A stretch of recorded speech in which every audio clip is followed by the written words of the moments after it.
and CENAT'S.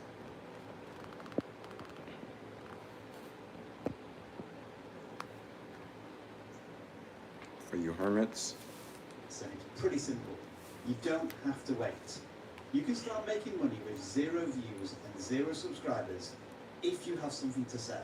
You are allowed to put links in your videos to products and services you sell off platform. All you need to do is follow YouTube's guidelines and policies that are linked below, along with loads of other useful resources in the video description that's just below that delicious like button. Now, having said that, my guess is that most of you aren't in a position to do that. What you want to know is how to make money from your videos by running ads on them. And the only way to do this is to join the YouTube Partner Program. Yeah, this is where things get interesting, and we've got a lot to talk about. Called YPP for short, it used to be fairly easy to understand. You get in, you make money. But YouTube decided to change the rules recently, with some good news. There are now 2 tiers of requirements into the YouTube Partner Program. The first is as follows. You will need 500 subscribers, 3,000 watch hours over a 12-month period, we'll explain that one in a second, or 3 million YouTube Shorts views over a 90-day period.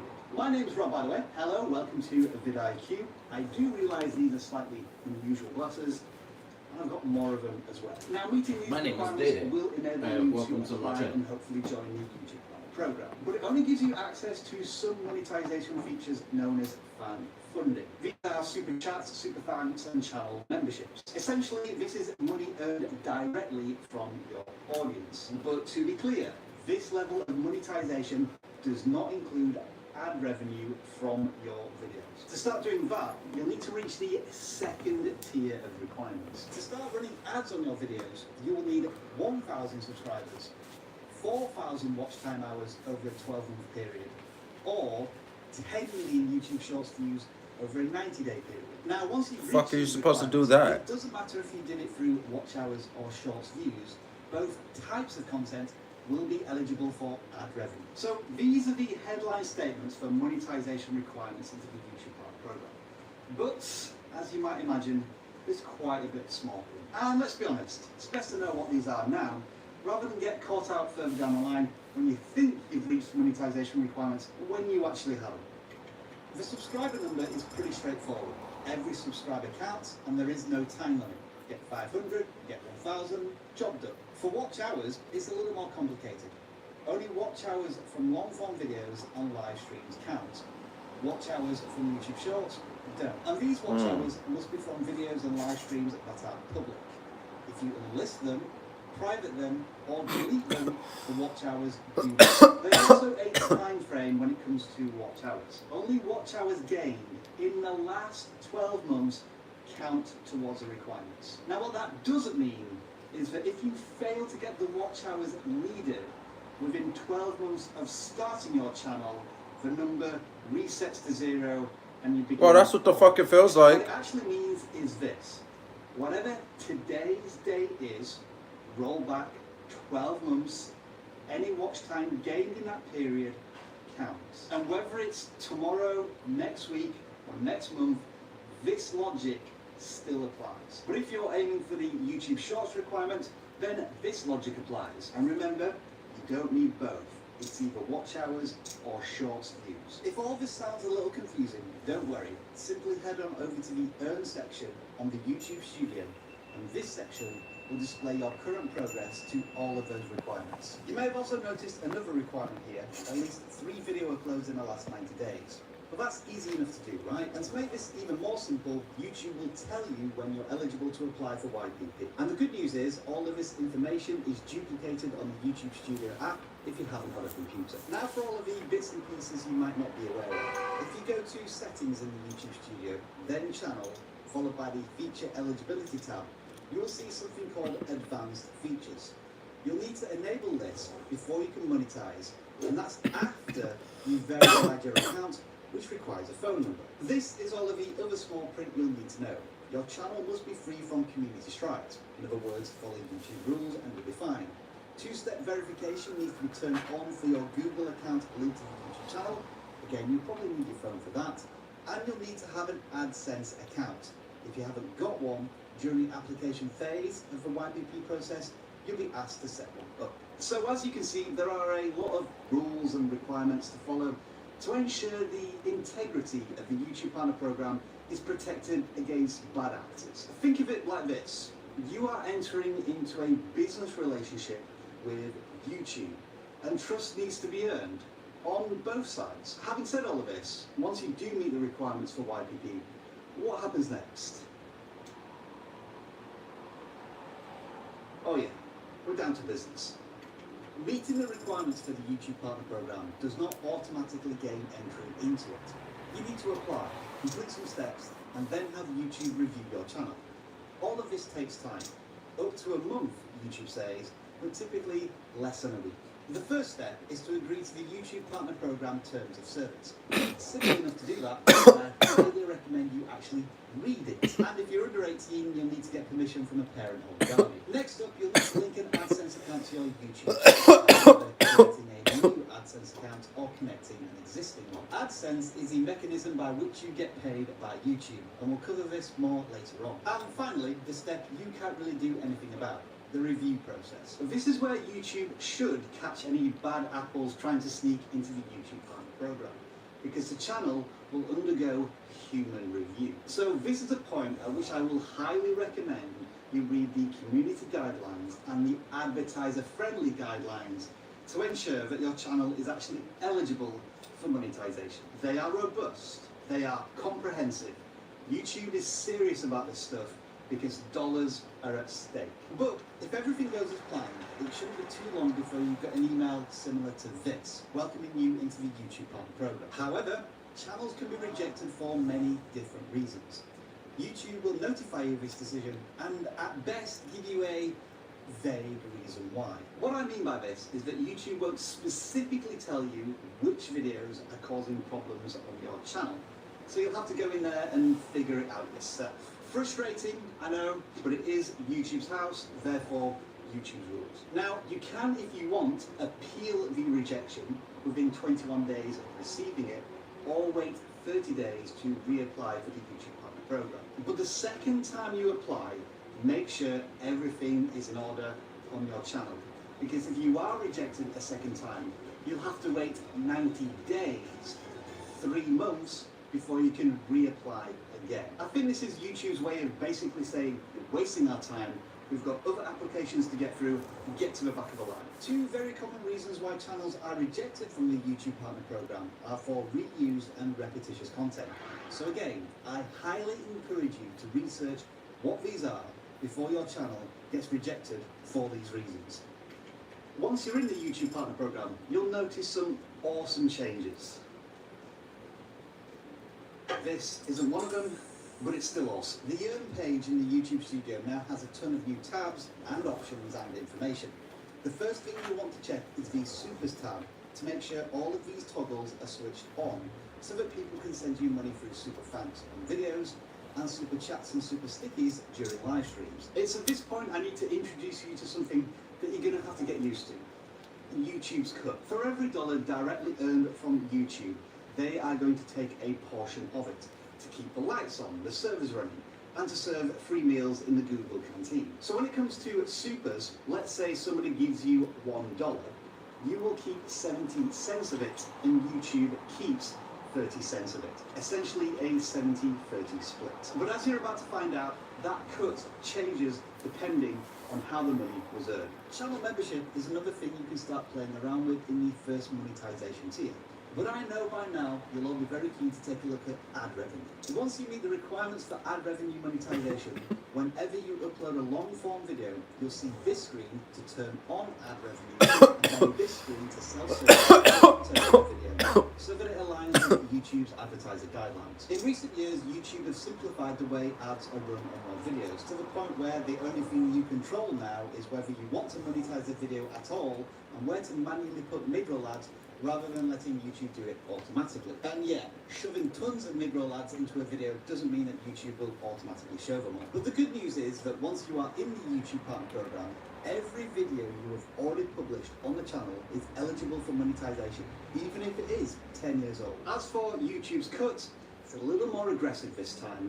You get 55%, but YouTube keeps 45%. I know, It sounds like a lot, but it has been like this for years, and in my opinion, is still industry leading. To be honest though, it's not YouTube's split that you need to keep an eye on. It's something called CPM. The CPM is the cost paid by the advertisers for every 1,000 views on your video. CPM doesn't factor in YouTube's cut, so it doesn't really reflect the money you're actually making on your channel. To do that, you need to take a look at something called RPM, which does discount YouTube's cuts, but also includes any money you earn from supers. To be honest, even the RPM can be quite meaningless given the calculations it still needs to go through. So if you want to know how much you're making on your channel, simply go to the revenue screen in the analytics section of the YouTube Studio. The estimated revenue you see here is more or less what you are going to be paid. I do realise at this point that I haven't mentioned a single thing about ad revenue when it comes to YouTube Shorts. And there's a very good reason for that. It's just not a fun conversation. YouTube's cut is literally impossible to explain, and the end result is that you are earning peanuts per 1,000 views. You'd be lucky to earn $1,000 from 10 million YouTube Shorts views. So we'll park this conversation here and go back to the interesting stuff. You try to leave without saying goodbye.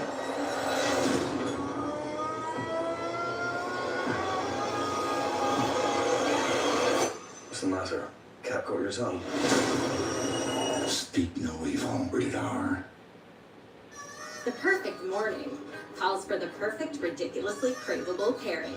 Jimmy Dean griddle cakes. Your family's pancakey, sausagey, griddle cakey, sweet and savory favorite. Good morning, everybody. We are here to discuss the ACENAT'S. So you see it goes here in the book. What? So what? So emotionally bad as goes. Making work make sense. LinkedIn knows how. Save big and sleep better during the Labor Day mattress sale at Raymore Flanigan. Or finance your new mattress for as little as $15 a month with no interest for 72 months. Grab these deals while they last during Raymore Flanigan's Labor Day mattress sale. Alright, forgive me for 1 second. I need to put some glasses back on because these days I cannot see a thing without them. As you saw earlier, there is an estimated revenue box in the YouTube Studio that you want to keep an eye on throughout the month. Payments are divided up into months, but there is a delay between each one. The reason for this is because everything needs to go through a verification process, as you can see on screen now. And what should happen is that in between the 21st and the 26th of the following month, that money will be paid into the bank account of your choice that you set up via your AdSense account. Setting up your AdSense account is something I'm afraid I can't help you with because it involves bank accounts and varies from country to country. But what I can tell you for a fact is this. You will need to pay taxes on this money, and YouTube ain't going to do it for you. The income you earn from YouTube will be taxed in the country you reside in. So do the research, because I am not an accountant or a tax expert. What I can do to help you get started is suggest you read this page in the YouTube Help Center. Whether or not you pay taxes in the US, it's got loads of valuable information. That, in a nutshell, is monetization on YouTube. But there is a little bit of housekeeping we need to take care of. The copyright claims, these are not good. Best case scenario, your video is demonetized and you don't earn any ad revenue from it. Worst case scenario, you get a copyright strike. 3 of them and your channel's terminated. This is an enormous topic in itself with counter-arguments over stuff like fair use. My general advice is this: as always, do the research and don't rip off other people's creative work. How would you feel if someone did that to you? Another question that's often asked is, if I fall below the YouTube Partner Program requirements, will I get kicked out of monetization? YouTube says no, not automatically, but if the channel is deemed inactive, there's no videos uploaded or community posts in the last 6 months, YouTube has the discretion to remove the channel from the YouTube Partner Program. And don't forget, when you join the YouTube Partner Program, you get the customer service perk of online chat support. It's usually very quick and responsive, if not always terribly helpful, especially for very channel-specific issues or conspiracies you want to throw around, like why your channel is shadowed. So how much does YouTube pay for 1,000 views? Well, all of these guesses, yeah, they're correct. That sounds a little crazy, doesn't it? And this is just the beginning. For example, how much money you make doesn't always depend on your niche. This is a video from our channel which is all about YouTube education, and it has an RPM of $3.38. This is also a video from our channel, but it has an RPM of $16.44. It's the same channel, the same month, but 5 times the RPM. So how is all of this possible? In a minute, I'll tell you all of the things that affect YouTube revenue, how much real channels are making in different niches, and how to boost your potential YouTube income. But first, an important YouTube fundamental. Hang on, I've already done this. RPM is not to be confused with its close relative CPM. While CPM, or cost per 1,000 views, refers to the cost advertisers pay on ad revenue, RPM, or revenue per 1,000 views, includes all monetization sources: ads, channel membership, super chats, and YouTube premium revenue. In a nutshell, CPM estimates what advertisers are paying, while RPM estimates what the creator's take-home pay is after YouTube's cut. This typically leaves the average creator with 55% of the ad revenue or 70% of the fan funding revenue. Whether or not you think this is a creative extortion or a fair deal, the bottom line is YouTube's house and YouTube's rules. And personally, I believe that YouTube leads the industry when it comes to compensating creators. So you're already on the best platform. And of course, you are more than welcome to disagree and argue with me in the comments below. But just remember, you can store an unlimited amount of video online and have it broadcast to a potential audience of 2.5 billion people every single month for free. Feels like a fair deal to me. Anyway, RPM lesson out of the way, let's get back to the topic at hand. Big Macs. Bear with me on this one. Imagine strolling into a McDonald's in New York, Tokyo, or Delhi, craving that iconic Big Mac. Surprisingly, you'll find the price as varied as the cities themselves. This global price difference isn't random. It mirrors the economic landscape, cost of living, and local purchasing power of each locale. On the bustling streets of the financial capitals of the world, such as New York and London, where economies are bigger, the wallets open wider. And that means advertisers are much more willing to pay top dollar to grab a spot on your video, much like a pricier Big Mac. Budgets swell in markets with potential, driving up your CPM and ultimately RPM. Contrast this with quieter economic landscapes where company wallets might not be as thick, reflecting a more modest Big Mac price, and similarly your video earnings. And to be crystal clear, this has absolutely nothing to do with your channel settings or where you publish the video. It's the location of the viewer who's watching it that matters. And as you can see, CPMs, the amount advertisers are willing to pay, varies greatly, even more than the price of a Big Mac. Another important factor is video length. Did you spot the difference earlier on? Yeah, same niche, same channel, same month, but a massive difference in video length. Now there is a somewhat tricky YouTube equation to navigate here, where your video should be as long as possible, but also as short as necessary. The longer it is, the more watch time you can get, therefore the more money you can make. But longer also means it's harder to keep viewers' attention, and it can even be a turn off from the get-go. I mean, how often have you seen a timestamp in the bottom right-hand corner of a thumbnail and said to yourself, I ain't got time for this? And so this is where the magic number 8 comes into play. YouTube lets you add more ads if your video is longer than 8 minutes. You jump into the YouTube Studio, then to Monetization, you'll see this option called mid-roll ads, where you can, if you wish, manually place more ads throughout your video. In this example, I placed 3 manual ad spots, which theoretically means I've just increased my potential revenue from that one video. But in reality, it doesn't mean that all of these ads will be shown to viewers. And if you try to abuse the system, YouTube will just laugh in your face. When I tried it on this video, revenue simply went down. So yeah, don't do that. You don't have to place these mid-roll ads manually, by the way. YouTube will do it for you, so there might never be a need to visit this screen. But if you do want to specifically place an ad at a certain point in the video because you know you have them hooked, at least you've got that option. So let's get on to RPMs and niches. And yes, they do play a big part. So right here in this column is my RPM, and honestly, compared to other channels, from what I've seen, it looks like it's pretty low. I don't really know the reason as to why. Maybe it's because I don't make finance videos. I know those have like a pretty high RPM. Rebecca Joy is pretty much spot on here. Her niche does somewhat dictate her RPM. As a lifestyle channel, it's a pretty broad topic with a wide audience appeal. It's more likely to be a younger demographic too, which means less disposable income. All of that, it's not as bad as the Couch GM over in the sports niche, who showed an RPM of just $2.64. But we can go lower still. Jack Craig has a football channel called Nutmeg that's showing an RPM of just 50 cents. So are you a creator that puts profit before passion? There isn't anything inherently wrong with this, but RPMs do become a very important metric. And that means there's a lot of niches that you probably want to steer well clear of. Cooking channels, reaction channels, fitness and music are all low earners. A prank channel which may fall under entertainment and comedy, such as the Kaz Sawyer channel, reportedly earned just $1.61 from each 1,000 views according to the Business Insider. But at the same time, there are always exceptions within a niche. Gaming usually gets a bad rap, but Nifty is reporting an RPM of $2.50. And then, more impressive still, is Wick Gaming with an RPM of just under €5, which exchanges to just over $5. And remember we mentioned music being dreadful earlier on? Well, Mary Spender in the music niche showed a CPM of £8.48, which is over $10. True, this is CPM and not RPM, but it's still an incredible figure from a music channel after YouTube's cut. Even if you do operate in a particular niche, the amount you earn may differ greatly from the average. So it's not really worth complaining to YouTube if your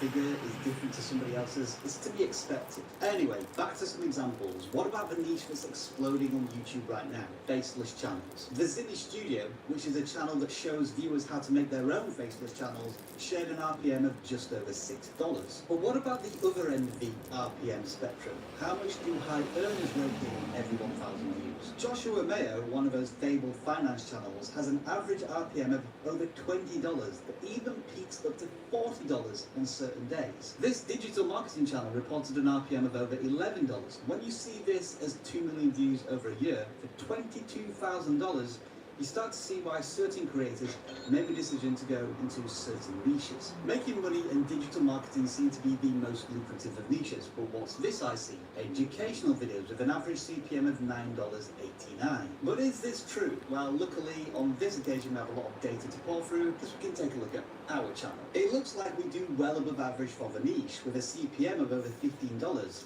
and yet our RPM is well under $6. Now my maths isn't brilliant, but that feels like more than a 45% cut from YouTube. But this is where things can get incredibly complicated incredibly quickly. I mean, look at the variation here in CPM between different videos. One about a facialist channel gets more than double the CPM of a video that's about how to start a gaming channel on YouTube. And look at this. Videos about how much creators earn on YouTube do really high CPMs too. Kind of why I'm making this video, to be honest. I need some more money for my Lego budget. Bro, you made the office Lego budget. I love it. At L'Oreal Group, 85% of the PET plastic we used in our packaging came from recycled sources in 2023. This is how we create the beauty that moves the world. Try new Nature-Made Zero Sugar Gummies. The gummies you love, now with zero sugar.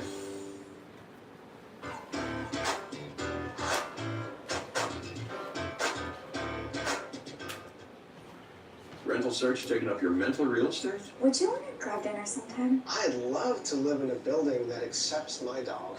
She doesn't bark that much. I mean, I could hide her. With more pet-friendly listings than any other site. Enjoy your drink. Apartments.com, the place to find a place. Everyone deserves the fastest, most reliable internet speeds, regardless of where they live. With Spectrum Internet, you can power all of your devices to enjoy streaming, video chatting, and gaming. I rely on Spectrum Internet. You should too. Switch now. Alright, let's get down to the real business of this video. 1,000 views, CPMs, RPMs. Is this what creators should be focusing their attention on if they want to make YouTube financially sustainable? You know what? I think it's time for a quick case study. Manny Ortiz is a self-taught photographer who used to shoot weddings on the weekends while working full-time as a police officer. He jumped on the YouTube bandwagon to showcase his work as a photographer. As it is for every creator, every month's income is different. So here's an example from September 2022. Nearly $23,000. And how much do you think came from all of those ads? I'll give you 5 seconds. Barely 10%. You see, the smartest creators don't just rely on YouTube to sell their content to advertisers. They market themselves and earn way more because of it. Manny sells an online course and presets for coloring filters. He represents brands. He diversifies and is a business in its own right. This is a problem we see. Creators get so obsessed with the scraps, CPMs, RPMs, ad revenue, that they fail to see the real financial opportunities on YouTube. Yes, absolutely, ad revenue is the easiest way to make money on YouTube because you just flick a switch and YouTube takes care of the rest. But YouTube also takes a lot from this, and advertisers work within their own budgets. You are at the very end of this financial funnel, and it's getting squeezed by everybody along the way. So stop focusing on how YouTube is going to monetize your content. That will take care of itself. You need to start researching how to monetize your audience. And maybe your audience isn't big enough to do that yet, but when it is, the rewards will be so much greater. To get you started down this road, even YouTube offers you features on this topic before you even get ad revenue. They will help you directly connect with your community through fan funding. To find out more, watch this video right now. We all know that YouTube are lowering new monetization requirements, but it's not just as simple as making videos, flicking a switch, and earning dollars from views. Now, YouTube Monetization 1.0 is different now. Your channel is more than just a platform for content. It's where you connect with people who believe in what you're doing, where you have a chance to make a real impact with your audience, your community, your tribe, and earn some extra cash doing it. If you're providing value to your audience, they are betting on you to succeed. And with YouTube's new updates, they can start financially supporting you much sooner. 500 subscribers, 3,000 watch hours, or 3 million shorts views will not give you access to ad revenue. But it will be enough to get you started with the YouTube Partner Program and the fan funding elements of monetization. And that starts with super stickers, super chats, and super thanks. What? What are you talking about? Man? Oh, see, memes are asking me questions now. I'll let YouTube answer it. Viewers watching a live stream or premiere with live chat enabled can purchase a colorful super chat or an animated super sticker that stand out and get pinned to the top of chat for a set period of time. The bigger the purchase amount, the more the message stands out, and the longer it stays at the top of the chat feed. If you're not doing live streams or premieres and you're just uploading long-form content or shorts, then the feature for you are super thanks. This button sits just underneath the video, is heart-shaped, and it's like a digital tip jar. Now, obviously, what you want to do first when you get monetized is make sure these features are turned on. In the YouTube Studio, go to the Earn section, then at the top of the screen, click on the Supers tab, and then toggle on all of the super features. And while you're in the studio, you might want to update your blocked word settings just in case anybody wants to weaponize your supers. That may result in some less than desirable language displaying front and center on your content. To track all of these super donations during a live stream, you can do it through the chat viewing options on your phone or in the live control center on a desktop computer. And some third-party tools, such as StreamYard, will take this a step further, allowing you to stack up all of the super chats so that you can refer to them later on. Once your live stream is over, you can still check all of the purchases you've received under the Supers tab in the YouTube Studio. You'll see who sent it, the amount, the message, what type of super, and what video or live stream it was posted on. And now we get to perhaps the most important question of all. Can you make a living from supers on YouTube? Probably not. Why, God? Why are you doing this to us? Of course, YouTube can highlight specific examples where supers have generated a significant extra percentage of revenue to a creator, but for most, the benefits are probably meager. If we take vidIQ as an example, we do one live stream a week, but there's around about 700 people watching, and over that 2-hour period, we'll generate maybe $150 to $200. I mean, that's not bad, but compared to what we make in ad revenue, it's a tiny proportion. But at the same time, we're not pushing supers really hard on our audience. But here's the thing, is it all about the money? Yes. Yes, it is. Most of you will say. But stick around, because the answer is a lot more complicated than that. What's uncomplicated, however, is YouTube's cut. 30% from every single super thanks, super chat, and super sticker. Look, let me explain it like this. Here's what you've got to get your head around. It's actually pretty cool, is that? These forms of monetization are not passive income like ad revenue. Instead, there are much more direct transaction between the creator and the viewer, and that means you have to build a relationship with them. What YouTube is trying to encourage creators to do Thanks for joining. early on in their journey is to put the audience first, to build a channel that viewers can really connect to and potentially financially connect to. So here are a couple of best practices on using the feature. Make sure to communicate the value these tools bring to your fans and explain why they should use it. They directly support you, the creator. Be transparent about what the supers will fund, whether it's new equipment, video ideas, general support for you and your team. By stating your goals up front, viewers will feel more connected and motivated to support you. It is also incredibly important to recognize the people who are sending you the supers. Look directly into the camera and say their name and thank them in a way that feels natural to you and your audience. Engage those people and make them feel super special for what they've done for you. The way we do it here at vidIQ is that we have a free component of our live streams, which are channel audits, but if somebody wants to ask us a specific question, we will take time out from those audits to answer these super chats for 5 to 10 minutes. What we're trying to do here is strike a fine balance between offering free value to absolutely everybody on our live streams, whilst also recognizing those members of the community who've gone an extra step with us financially. But it doesn't have to be simple Q&A based on your knowledge and expertise. For example, let's say you're a gaming channel and on a live stream you're going to let people determine how you play the game through super chats. So you're playing a first-person shooter and they give you $5 and say you can only use a knife for the next 5 minutes. That's a tough one. It'll be a lot of fun. Persuading members of your community to part with cash, especially to benefit you, can be a challenge.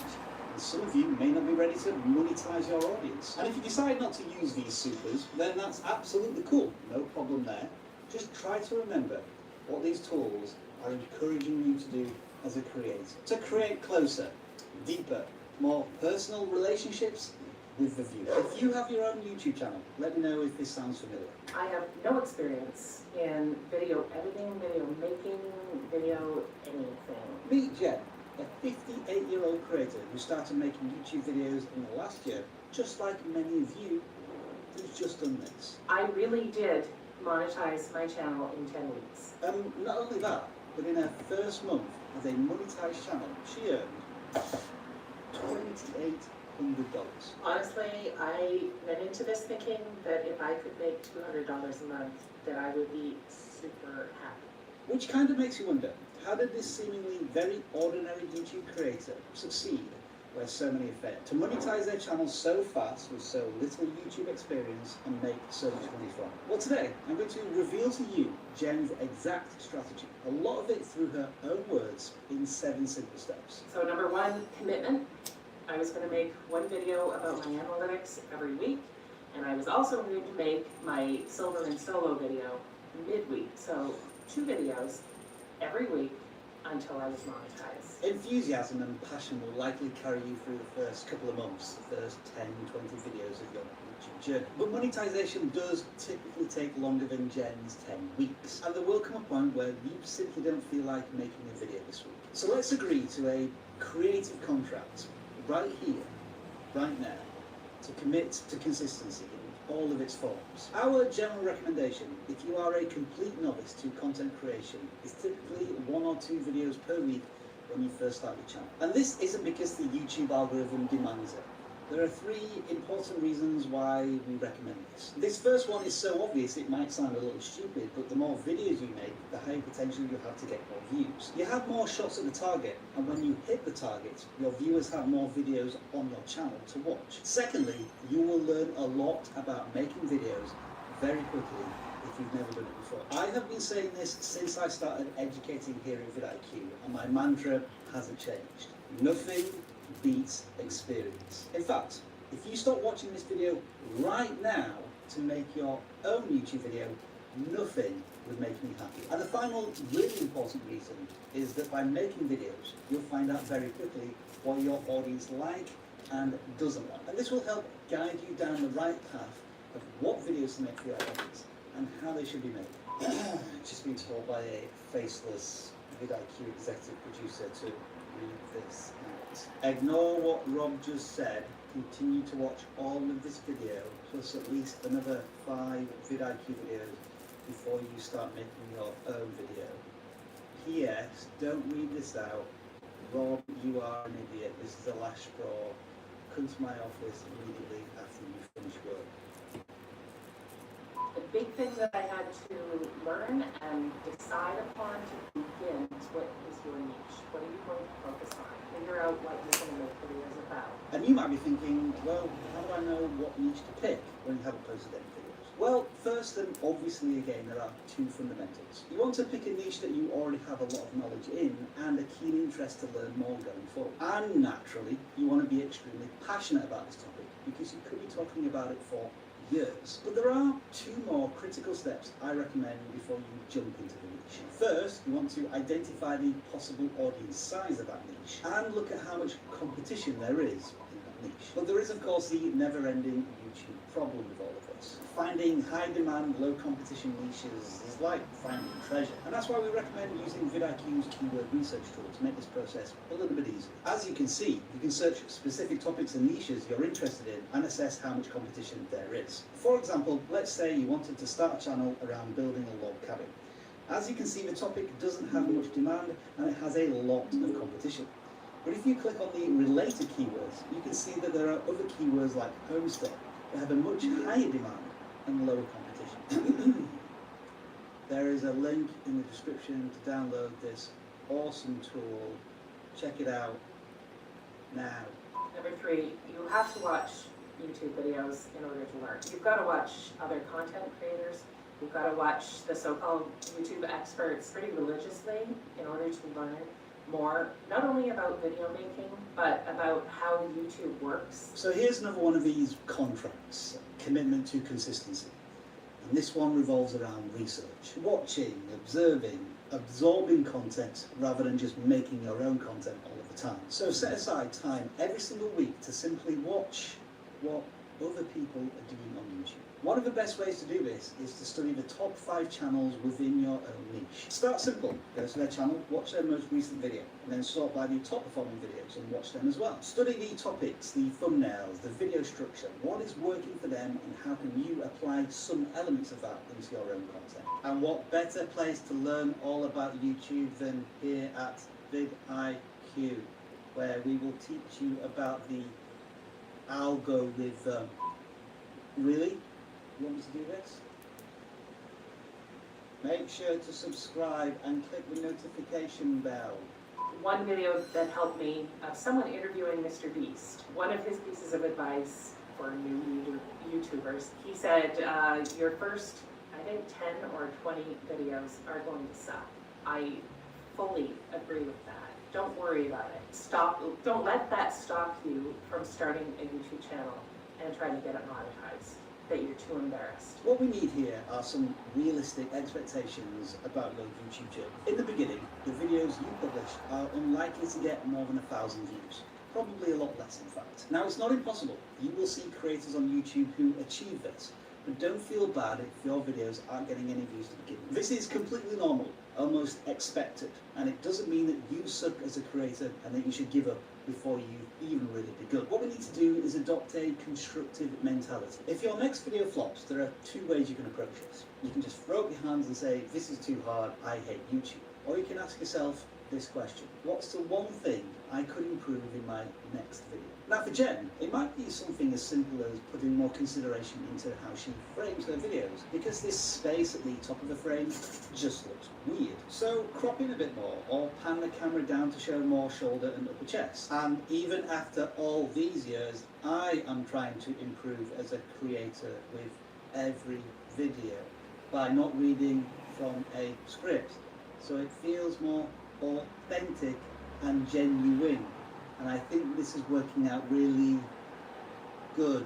If you want to take all of this self-improvement stuff to the next level, then you can set up a weekly study session where you do the following. Wait until 7 days after you publish a video and then rewatch it. Then write down what you think worked and didn't work in a video, and cross-reference this with the video's audience retention graph to see where viewers abandon the content. The act of doing all of this will put it top of mind when you make your next video. But perhaps the main thing here is mindset. Not to beat yourself up every single time a video doesn't perform as you would expect. Every creator has gone through this, and the first 6 to 12 months can be especially hard because you might not have enjoyed any success at that point. But if you simply focus on improving every single video that you make, you'll be surprised at just how fast your channel starts to grow, especially when it gains momentum. New things that I learned every week.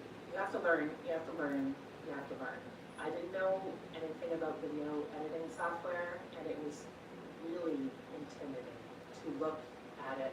I'm going to post a screenshot of DaVinci Resolve, which is what I use for editing my videos. I had to watch dozens and dozens of videos and get over my complete lack of understanding. What we're talking about here are the universal skills all creators, irrespective of their topic, need to learn. And it is actually one of my favourite tips from Jen, because so many creators just want to skip this part and move straight onto monetization. But YouTube isn't like this. It's like driving a car. You've got to understand the fundamentals before you can get really creative.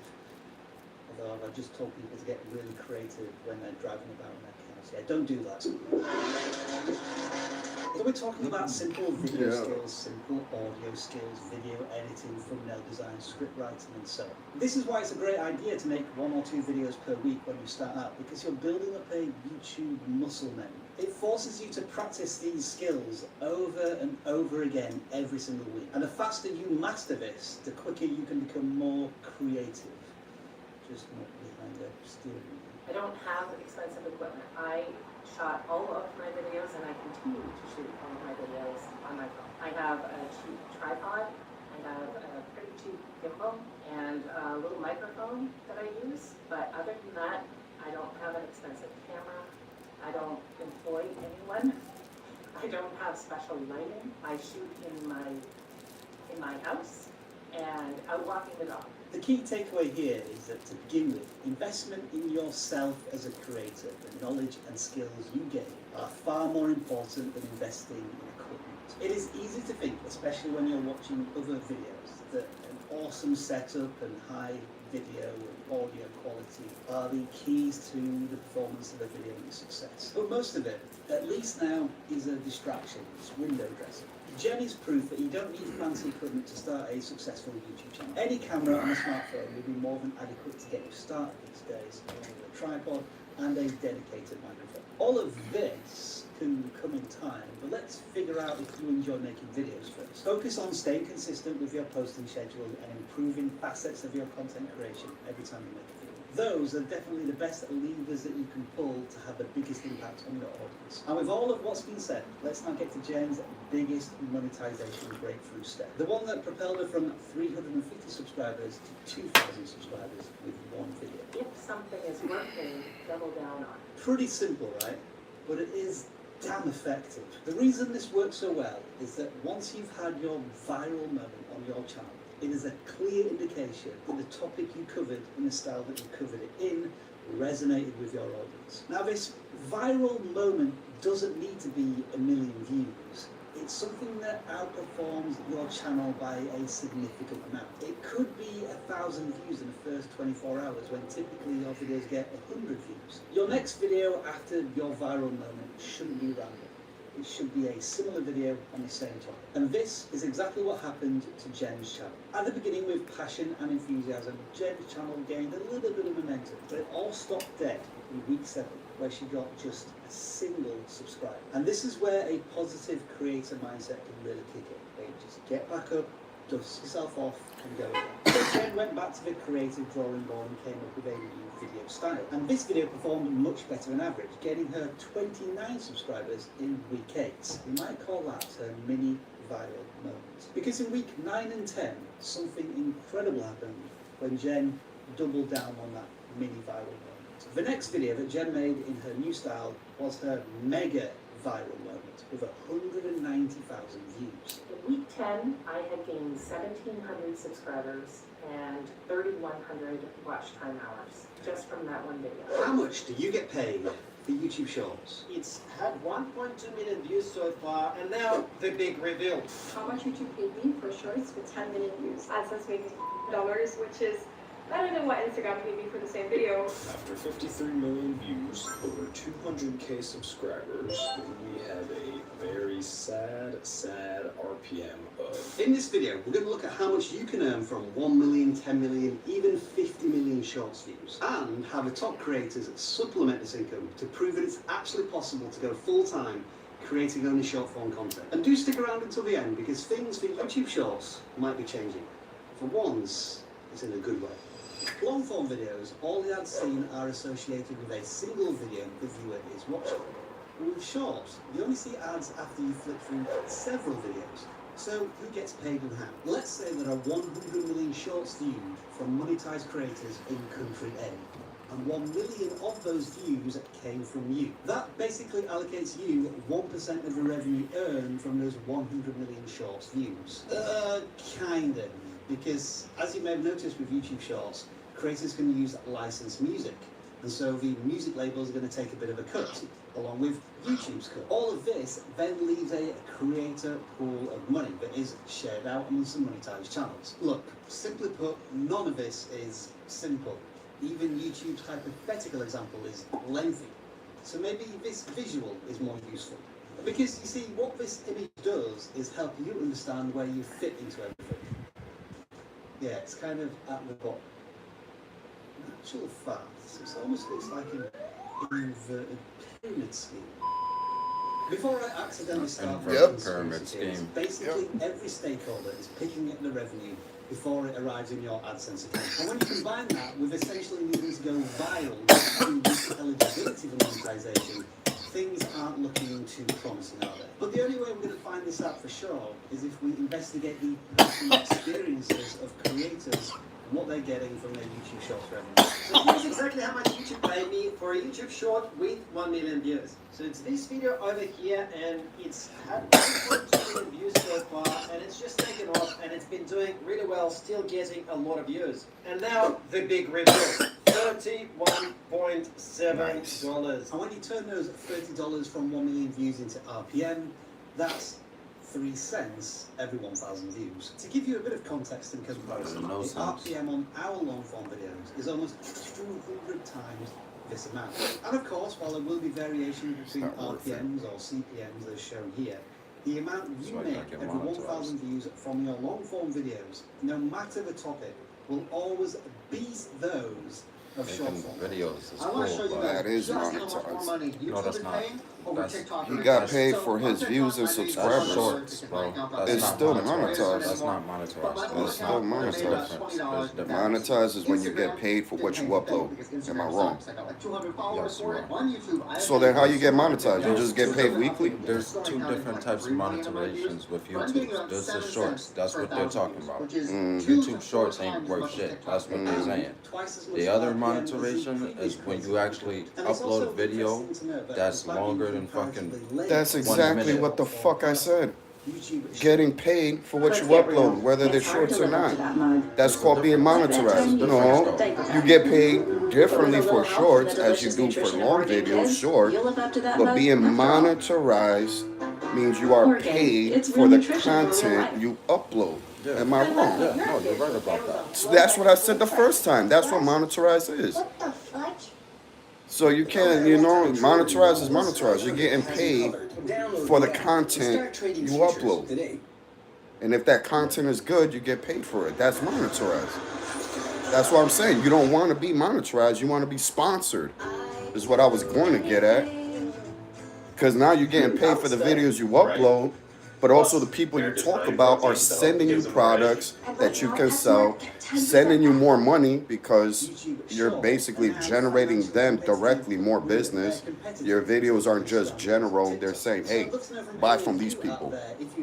Monetized alone ain't going to get you where you want to be, but you want to be monetized and sponsored. How much YouTube If anything, you want to be sponsored before you get monetized. Sponsored, monetized, you want to have affiliate link, you want to be selling products, you want to be selling merch. $10 from 10 million views. Because that's how the real money comes in. Well, clearly it ain't for being fucking watched. 1 cent. You got $35 for over 1 million views. And after some quick calculations, the video made me $373. Yeah, That I ain't see shit. now. You've got to be careful when you're researching this stuff. The YouTube Shorts Creator Fund existed before AdSense was paid out from YouTube Shorts. And this is where if you got a couple of million views in a month, YouTube would almost gift you a bit of money. But for some creators, this was awesome because they didn't have to meet those really tough requirements to get into the YouTube Partner Program. But anyway, that was all way back in 2022, so we need to move on. This is a video that I made in July of 2022. Then around May to June, it absolutely blew up and got millions of views. So, after 53 million views, over 200k subscribers, we have a very sad RPM of 2 cents. That ain't shit. That literally ain't shit. I can go outside with my head down and find more money than that. Finding more money than that. $127.14. Even that ain't shit. And on the topic, He had over 2 million views and over 200,000 subscribers. And he only got $800. Millions of views, and yet not a single Bro. one of these channels has earned more than $1,000. And it's all down to those small, tiny, I'm not saying don't do it, but I'm saying these niggas gotta cough up more money because I know they're making more on their end. Why they being so The cheap? biggest benefit of this is subscribers. 1 million viewers, 11,000 subscribers. 11,000 subscribers. He probably got $20. One single viral YouTube short is Why? likely going to get you the 1,000 subscribers you need for monetization. But let's be realistic. The majority of creators are going to make a sustainable amount of revenue from YouTube AdSense alone, are they? So why bother doing it? How are the most successful YouTube Shorts creators making this work? I average like 50 to 100 million views per month on Shorts. So because of that, it ranges between 5 to 10K per month in ad revenue, right? Versus like, if How I was you doing making that long form much? and I was getting those views, what the heck? I'd be like at what, like 100K a month? Jenny is one of the most prolific short-form content creators on the platform. Say listen, but she didn't say nothing. Tens of millions, if not hundreds of millions of shorts views before you start earning thousands of dollars. But when it comes to revenue, that's not in her business plan. I think that a Shorts creator can make just as much money as a long-form creator. Maybe not as much ad revenue, but you can make the same money. Theoretically, ad revenue-wise, it's much worse. But if you have products, courses, sponsorships, that's where the money is to be made. I know That's a couple why. of creators who literally make Products and sponsors. So it's not the shorts. So It's really not the shorts. She just gave the whole math and then showed later, you know, oh, I also got this and this. You can't say I made $5,000 last month off of shorts when that's not the only thing you made it from. You made it from shorts, your products, and your sponsors. So how much did you make from the shorts alone? Bet you it's only like $500, which it goes in with everyone else's. This guy made like fucking, this guy had like 5 million views and 200,000 fucking subscribers. And you only got like $280 or $800. That ain't shit, bro. YouTube is literally. So how can you make $5,000 over viewers alone? You're not. You absolutely are not. Because then it's not math. Is them picking. Math is math. When you got an algorithm, you can't trick the formula. You know what I'm saying? You can't cheat your way ahead. The math is the math unless the math is manipulated. So if one person is making more money on a video than another person, it's not because of the math, it's because someone's deciding, I want to give that person more money. So if she's making $5,000 a month, it's not just off of the videos, it's because of the sponsors and the shit she's selling. Authentic and engaging way. It's not just about mentioning it. And I could easily assume that the shit she's selling is making her more money than her sponsors and her videos combined. They know when a creator Because it's direct sell products. Using it as a platform so that they can sell their products. It's literally a free platform. It's like Hot Tool Girl, man. Yo, she made $2 million that first year. You think she made that off of people watching her videos over and over again? Hell no. She made it because she she started selling hats and shirts that said October. That's how you make the money. Is products. Videos that land the channel hundreds of thousands of effectively free views for hardly any extra work. And live streams are another way you can creatively So basically, if you ain't catching, what this thing is telling you is while you're making videos, you gotta brand yourself. That's the whole It's a bit of a thing. wild west of content. You gotta come up with a brand, you gotta come up with a logo, and you gotta come up with a way to fucking put that shit on clothes and sell it. Revenue streams that include super chats, which you get Otherwise, you're just not gonna make enough off of videos. Well, at least not off of shorts. Back to the YouTube shorts and revenue, and in particular RPMs. Something's happening to them. You also know you can make shorts off of your long videos. You set a long video, and then you take the key points or cool subjects that came up while talking. You make a short of that. Today, RPM has increased from 4 cents every 1,000 views to 10 cents every 1,000 views. And this is no fluke. RPM on our YouTube shorts have been steadily rising month by month over the last year, at least on our channel. And this is confirmed by Sean at Think Media through this post on Twix. RPM rates of just 2 and 3 cents appear to be a thing of the past. Creators are reporting RPMs in the teens, sometimes as high as 20 cents every 1,000 views. Now, I'm not going to pretend that this is game show. Every 1,000 shorts views is still peanuts compared to long format revenue. trash. But it is another positive green check mark in But it's the good journey. if you're starting out and you don't have all of the subscribers and all of the fucking views that everybody else has. It's a good way to The start. platform feels complete, mature, rich with opportunities for creators and viewers who enjoy that type of content. Because you don't just get paid from them. If you get, say for instance, I get 50 people that really love my content. And those people, once they start donating towards my super chat, my shit starts going up.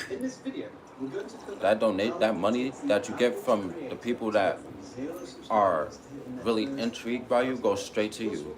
YouTube doesn't take a percentage from that. Again, that's different. It's completely Talking about views alone. Since we're here to have some fun as well, let's make a little bit of Anybody could get money sent to them. Go start a GoFundMe page or a Kickstarter. You can get money sent directly to you in many ways, but I'm talking about being monetized for your content is where I'm focused on. How much is YouTube itself gonna pay you because of the quality and the shit that you put on their fucking website?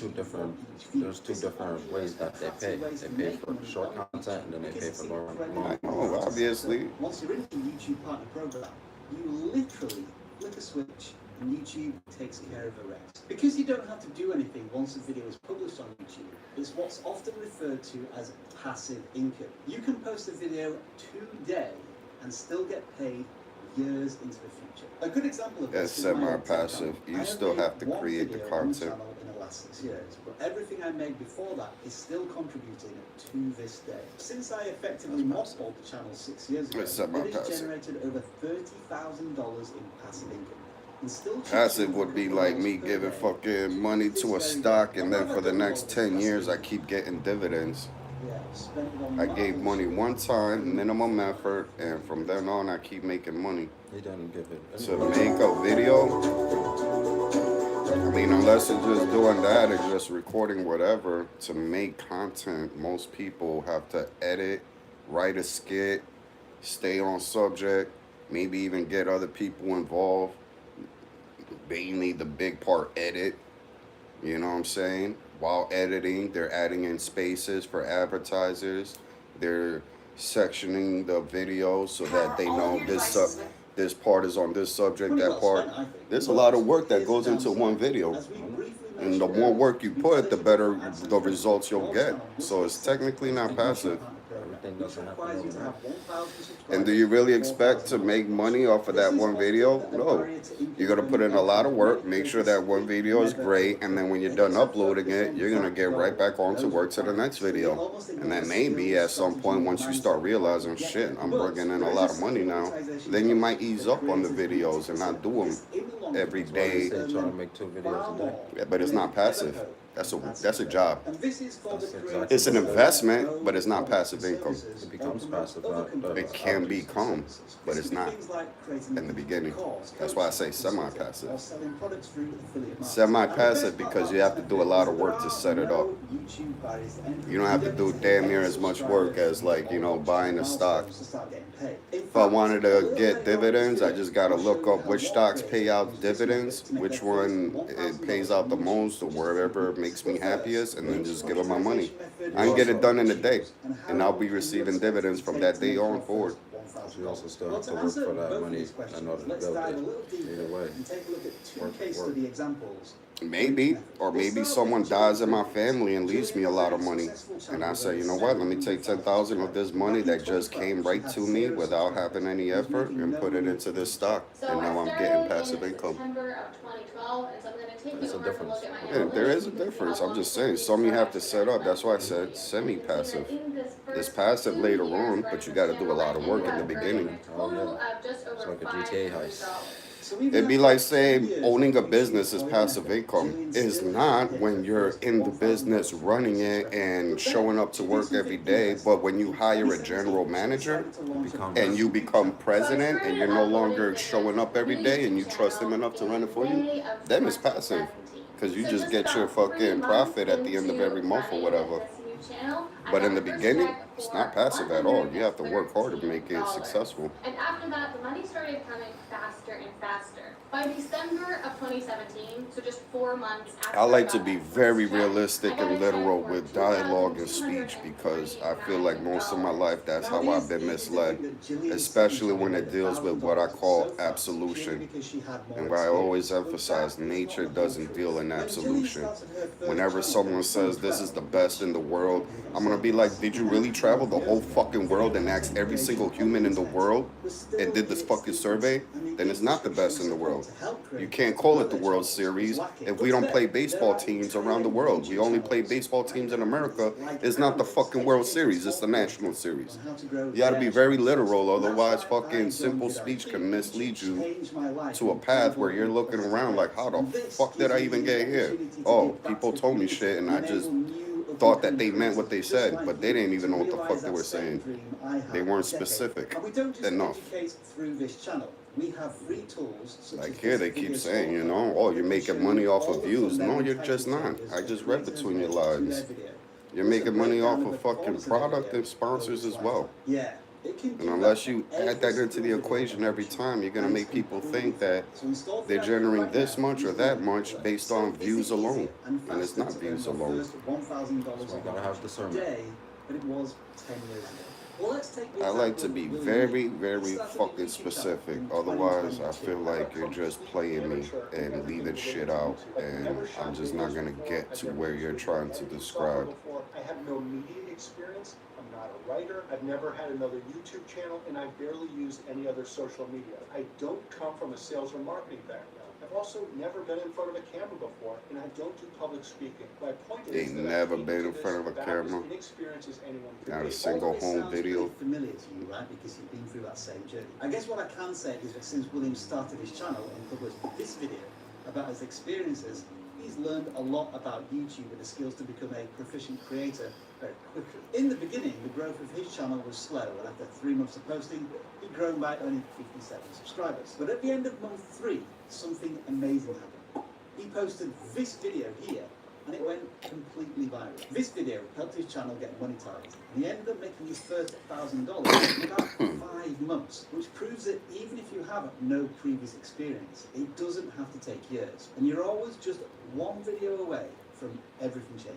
So what did both Gillian and William, that is really fun to say by the way, learn that helped them get $1,000 from ad revenue so quickly on YouTube? Well, it's because they discovered 3 secrets. We'll start with targeting niches with high CPMs. One key thing you'll notice about both Gillian and William is that they're in the finance niche, which is known for its high CPMs. You see, not all niches on YouTube are created equal, not by a long shot. You know what?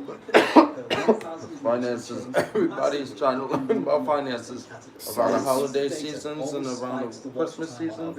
The seasons change and people's finances I change. guess that makes it very valuable information. Signs of the time is what I was gonna say.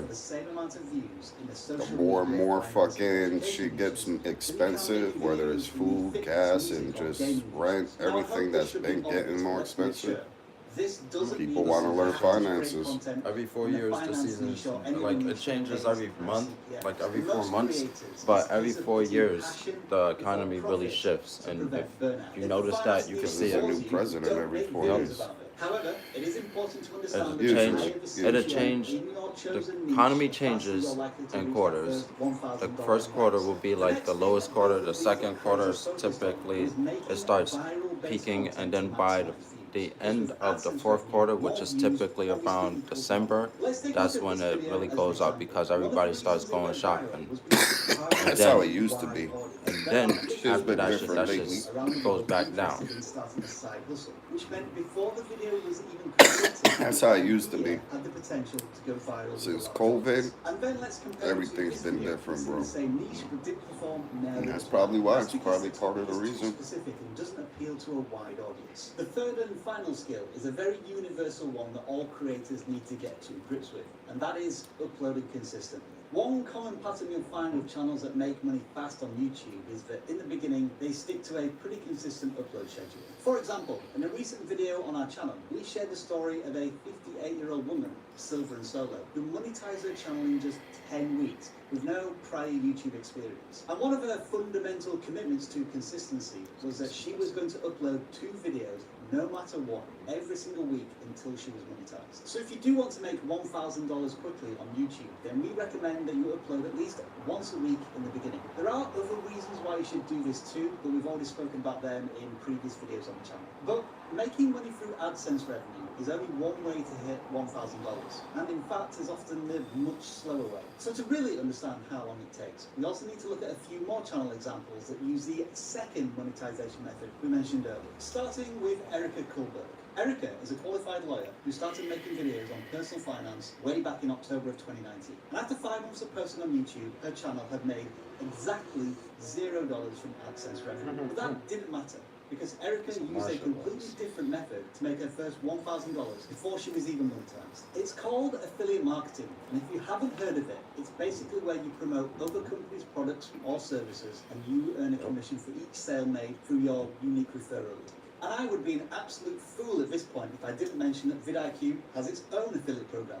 So if you find our tools useful and think your audience would too, you can earn commission from us for promoting vidIQ. That's basically the same shit as having a sponsor.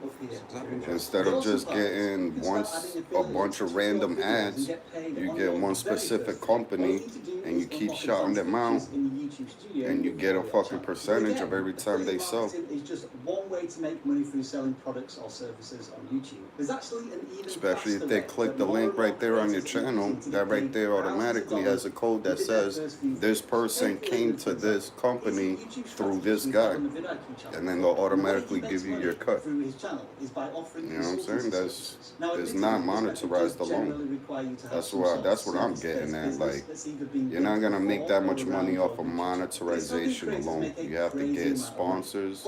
You gotta sell your brand, your products, and you gotta get money from ads.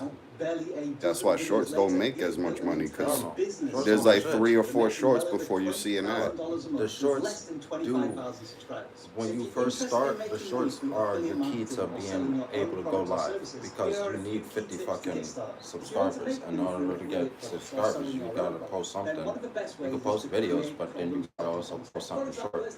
So that, because audience retention works wild, bro. They won't watch a whole video like 32 minutes long unless that shit's interesting. So what are you gonna do? That's what I'm saying though. You could post long videos and then make a short of that key part. Alright, so you do some sick shit in Call of Duty. You know what I'm saying? That's why it's But only some 30. people like me want to be like, well, how the fuck did you even get there? What happened afterwards? Doesn't matter. You show the short of that one sick move you did, and then I could click on the link and see the whole video.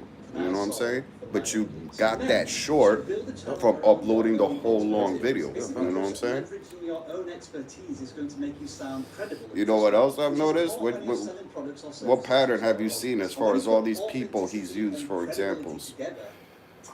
For example, let's take a look at the first few What seconds pattern? of What this do they video. all have in common of all the people he used for All the way examples? to 1,000 subscribers in They was under already 30 doing days. something. But the craziest part is that only 30 days later, it's at 7,000 We're all subscribers. doing something, you know what I'm saying? None of them were kids. Yeah, it's not like they were in school and just started doing this. They all had jobs before they did this, sure. This makes the audience But what were they uploading? They were all instructional shit. One was a lawyer talking about finances, instructing people on finances. The other one, that old lady, I forget what she was, but that looked instructional too. All of them was about finances. See? So one, he's sticking to a theme. The niche that is the highest and frequently is finances. 'Cause really, the actual first one, if you want to get technical, the niche that everybody should be interested in is the one for kids. Because kid content is the highest niche out of all of them. Every kid in the fucking world watches. That's why Disney got his billions. But now you're starting to see, like I'm trying to say, you know? You gotta see beyond before what he's trying to tell you. Like, that finance shit, yeah, that's alright, but do you know finance enough? And not everyone makes money. It'd be harder in my mind to be monetized off of instructional videos only because you are putting content on a specific subject that not the whole 9 billion people in the world are gonna be fucking interested in. Not everyone needs to know finances because there are a lot of people out there that are well off or already know this shit. It's usually people like us that want to know this shit because they don't teach us this in our public schools and we want to do better than what we're at. But we're a small population compared to the rest of the world. You know what I'm saying? Whereas if you're putting content that anybody can appreciate, regardless of their, you know, again, kid content. Because kids don't care about finances, bro. I wish I was still a kid without a fucking thought about taxes. What is taxes? Fuck out of here. I'm Superman. Watch me do this jump. What? You know what I'm saying? And Coco Melon have the highest view rates in all of YouTube, bro. What have they taught you? I mean, like, what subject do they sit there and instruct you on, other than how to live life and have a great time? So it's, again, the content you're putting out. So it might have been a struggle for them and the specifics and the minutia of how to work things out and how they ended up getting. But remember, they're kind of putting out boring shit. They're putting out shit that, like, I would watch those channels to learn what information they have, but I'm not going to have fun watching it. I'm going to be there with a notepad and a pen, and I'm, you know, taking breaks in between, making sure I'm refreshed and focused. It's a learning thing. And people don't always like learning, you know, it's a process. Whereas watching whole videos of people like fucking Demolition Ranch, how many hours have we spent watching Demolition Ranch just because he's sitting there and just blowing shit up? How much have we learned other than nothing disrespects the 50 cal? I learned nothing disrespects the 50 cal. Other than that, you know, I did learn some shit are actually more bulletproof than I thought they would be. Some of these make it yourself plates that I might end up doing soon because real plates are way too expensive. Like, you know what? If that shit took a 308, I'll risk it. You learn some things, but you're not gonna learn things that's gonna fucking get you your next $1,000 on your next investment. You get enough metal and fucking ceramic and porcelain, you'll make something. But you know what I'm saying? Oh yeah, unless you sell your own body armor that actually doesn't kill anybody and is better than what's out there. But you know what I'm saying? Like, look at the content to put out too. Don't just focus on how to get monetized and the algorithm and all that. Also focus on the content. When you put something out that everybody can appreciate and enjoy, you're broadening your audience. You know what I'm saying? Rather than having a specific audience. That's what you really don't want.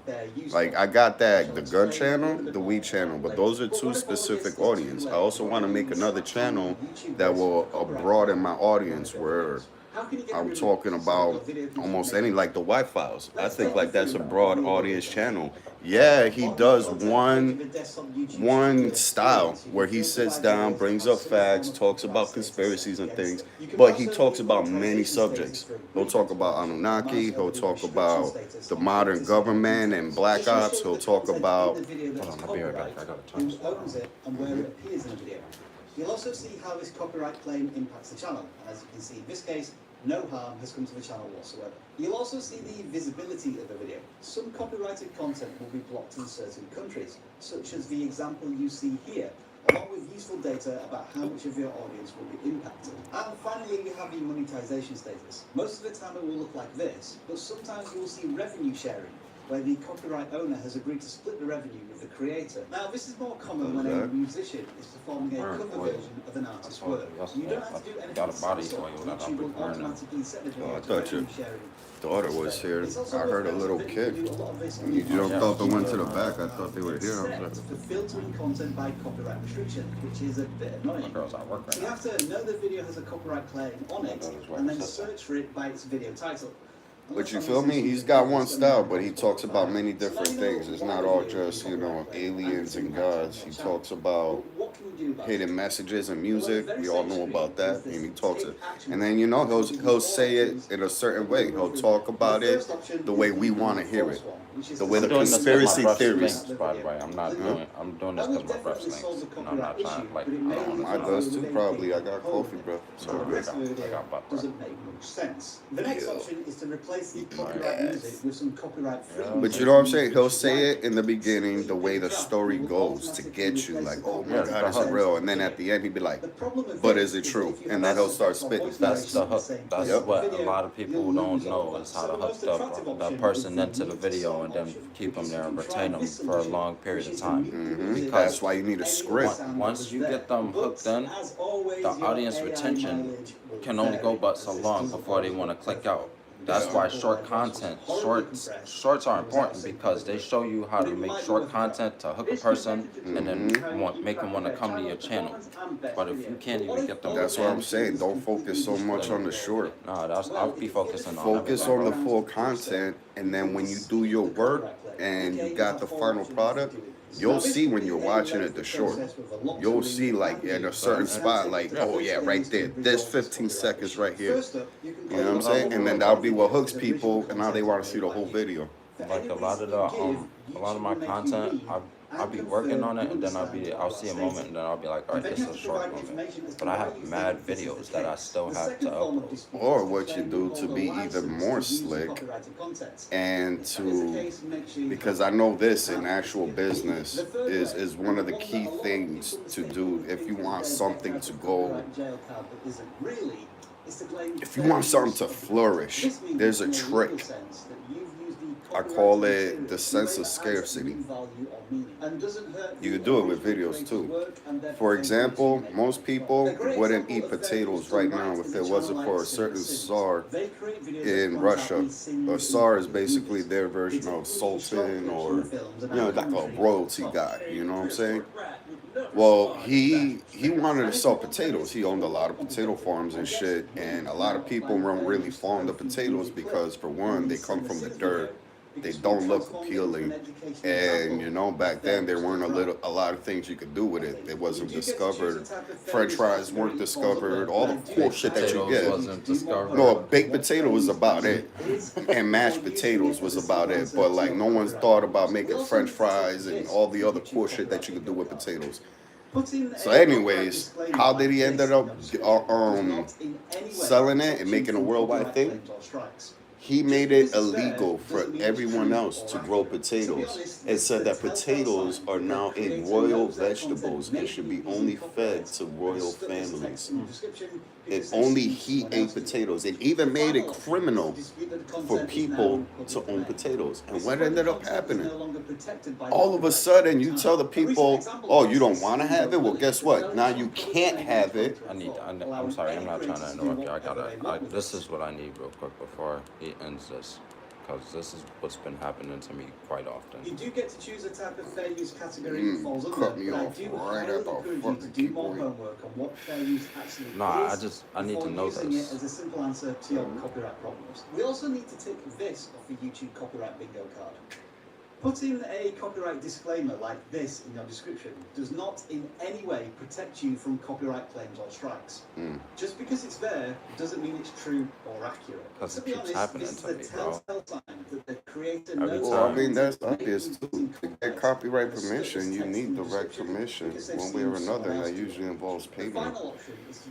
Either payment or payment agreement that they'll get a This is when the cut. content is no longer protected by copyright through time. A recent example of this is Steamboat Willie that fell into public domain. I showed you a couple websites where you can get music, either make your own or have AI generate it for you, and it'll be copywritten.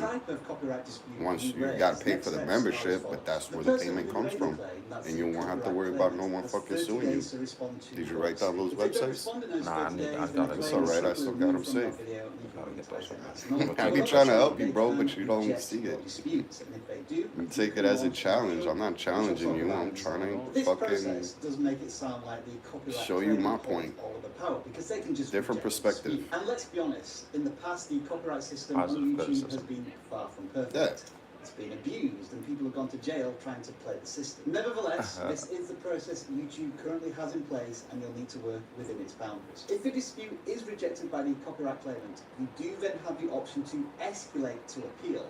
And this time the claimant only has 7 days to respond. However, if this is also rejected, the claimant can then submit a copyright takedown request that would result in a copyright strike on your channel.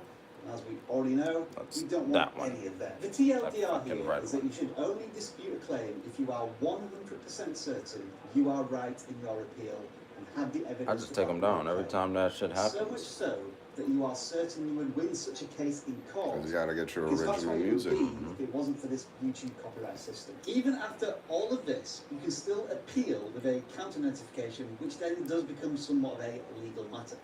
I'm sure for 99.99% of you watching this video, it will never come to this, and definitely don't abuse this system, as it's the fastest way to get banned from YouTube. Alright, so we've covered what a copyright claim is, how you can remove it or dispute it. Let's do a sidestep into a challenge that nails a lot of channels when they apply for monetization. Reused content. This can be a devastating blow, especially when a creator has spent months or years growing their channel only to be told they can't make money from it. So let's take a look at how you can prevent this from happening to your channel. Recently, YouTube released a statement clarifying the reuse policy. YouTube defines reused content as content that is not clearly your own original creation. It may already be on YouTube or another online source and have no added significant original commentary, substantive modifications, or educational or entertainment Dragon value. Ball What's really on live, important to note here is that that's the a content reuse. doesn't necessarily have to be protected by copyright.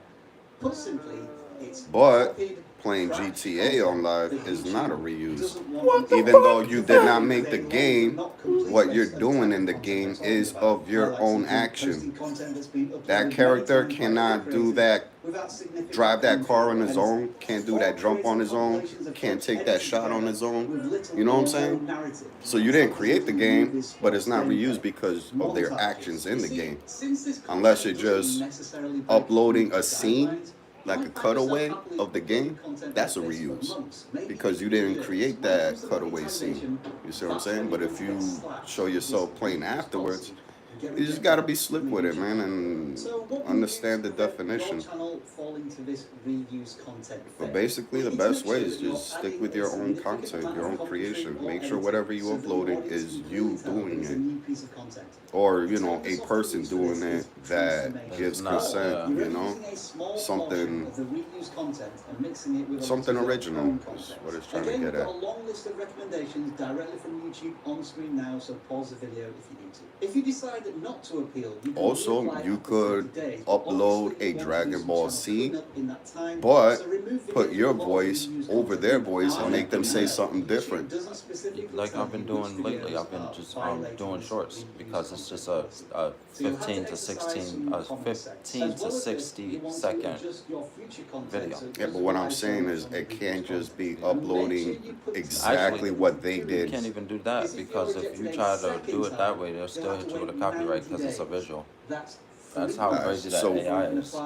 what you could do is you upload a scene, and then you can use AI. You go to AI and be like, create a dubstep beat for me, because dubstep is so easy, you know, or a techno beat, and then you have that is not copywritten. AI just generated it, and if you got a membership for that site, you know what I'm saying, is monetized by you paid for that sound. You know what I'm saying? Then you put that sound on there, and you cut it up in a way so it's not just that scene. You know what I'm saying? You'll get close-ups of different faces, and you know, reactions. yeah, and you cut it here and paste it there, and now you made it your own. Even though you didn't create Dragon Ball, even though you didn't draw that scene out yourself, you still edited the scene and added music, unique music over it, and that you could get away with that. They just don't want you to fucking take someone's work and then upload what someone else created. Basically, you have to put your own touch on it. Is what they're trying to say. Uniqueness. Yeah, as long as you put your touch on it, then it makes it unique and less likely to get a copyright charge. But it's still someone else's shirt, you know? That's why you're probably better off sticking to something like video games or something like that. I don't know the minutia of it. Or just finding permission. Find a way to ask permission to use certain clips, This certain is crazy. songs. This is a whole movie that's on there, but it has an ad, so they paid Yeah, to but get it who on there. uploaded the movie? Exactly. It's probably the people that own the movie. Paramount might have owned it. You know? The Paramount made the movie, and then Paramount makes a YouTube channel. I've seen those two. They're trying to fucking... It's a smart way to bring money. Like, you got a movie that you made 20 years ago, and you could put it on YouTube and have people watch it and get money from it again. Why not?